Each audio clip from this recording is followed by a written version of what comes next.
A number of years ago, I worked as a pharmacist at the corner. I was a floater in a geographically large district, meaning I covered different stores across a huge region.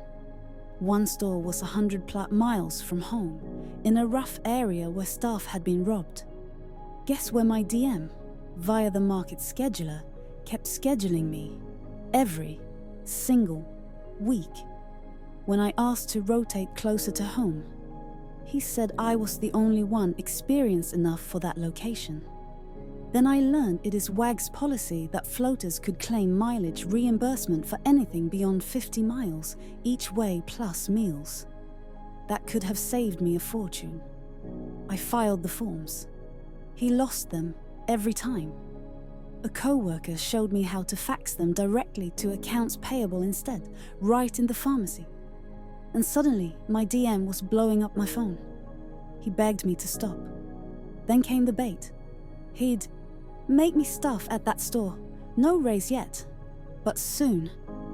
And the reminder that staff positions aren't eligible for mileage pay. I needed the stability. The job market for my area was garbage, so I agreed. A bizarre catch that should have been my first clue.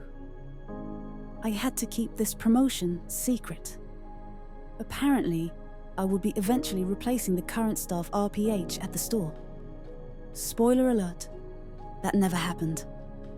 Fast forward 2 years. The store was so utterly toxic, I was burned out, and I asked to go back to floating. DM's response: "You are already in the role of market pharmacist. We just kept most of your shifts at a consistent store for you and the customer's familiarity." That's when everything clicked. He'd never actually promoted me. He just said he had, to stop me from filing reimbursements. And that single email confirming that I've always been a floater became my smoking gun. I found a new job, my dream career, outside retail, and handed in my notice. Then I went digging through 2 years of mileage records. Policy said nothing about time limits on reimbursements, so I spent my notice period faxing in every last one, hundreds of shifts worth. I skipped meal receipts to keep it simple. A few weeks later, the checks started arriving, tax-free. One after another.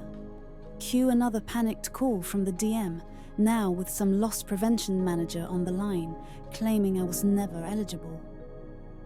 They didn't even know how much these were going to total out to. I played coy, strung them along, and calmly declined to discuss anything at length over the phone.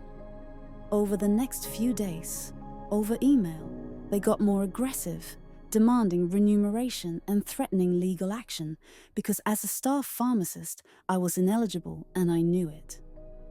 Only then, calm as you like, did I send my coup de grace. I reminded them about that email and that I had separately confirmed with HR that, as a floater, I was fully entitled to the reimbursements. Never heard another peep from any of them. Final total, well over $21,000 in tax-free mileage reimbursement. DM and the store manager tried to play some weird power game and save a few bucks by lying.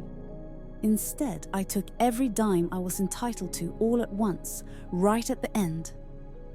Almost certainly screwed the store and district budget sheets for a stretch.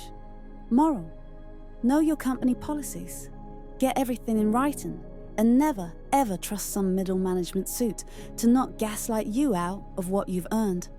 Till DM lied to keep me driving 200 miles a day to a shitty store. I found out and got a $21K goodbye present.